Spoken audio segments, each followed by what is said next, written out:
நடந்து செல்லும் ஆட்களை நிற்க விடாத அளவிற்கு வீசும் பலத்த காற்று, அடிக்கடி தடைப்படும் மின்சாரம், சிரமப்படும் மலை கிராம மக்கள். என்ன நடக்கிறது பார்க்கலாம்.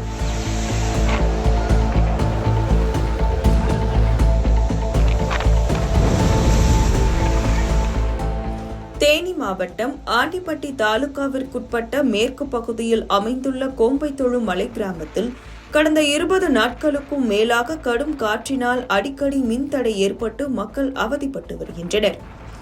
400க்கும் மேற்பட்ட விவசாய குடும்பங்கள் வசிக்கும் இக்கிராமத்தில் மேற்கு தொடர்ச்சி மலையிலிருந்து வீசும் பலத்த காற்று காரணமாக சாலையில் நடந்து செல்லக்கூட முடியாத நிலை உள்ளது.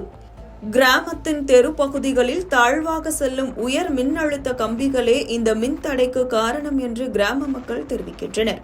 சுமார் 14 ஆண்டுகளுக்கு முன்பு அமைக்கப்பட்ட இந்த கம்பிகள் மிகவும் தாழ்வாக இருப்பதோடு பலத்த காற்றின் காரணமாக அடிக்கடி அறுந்து விழுந்து விடுகின்றன. இதனால் இரவு நேரங்களில் குழந்தைகள் உட்பட அனைவரும் பெரும் சிரமத்திற்கு ஆளாகி வருகின்றனர்.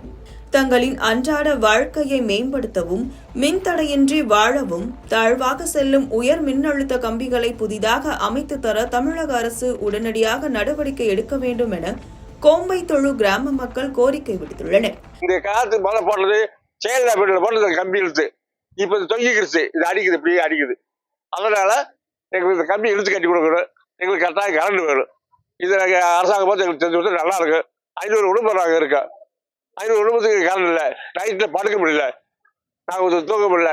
அதனால எங்களுக்கு கரண்ட் அரசாங்கத்தை எங்களுக்கு செஞ்சு கொடுக்கணும். இது குறித்து கடமலைக்குண்டு மின்வாரிய அதிகாரிகளிடம் விசாரித்த போது கோம்பைத்தொழு கிராமத்திற்கு விரைவில் புதிய உயர் மின்னழுத்த கம்பிகள் மாற்றி அமைக்கப்படும் என்று தெரிவித்துள்ளனர்.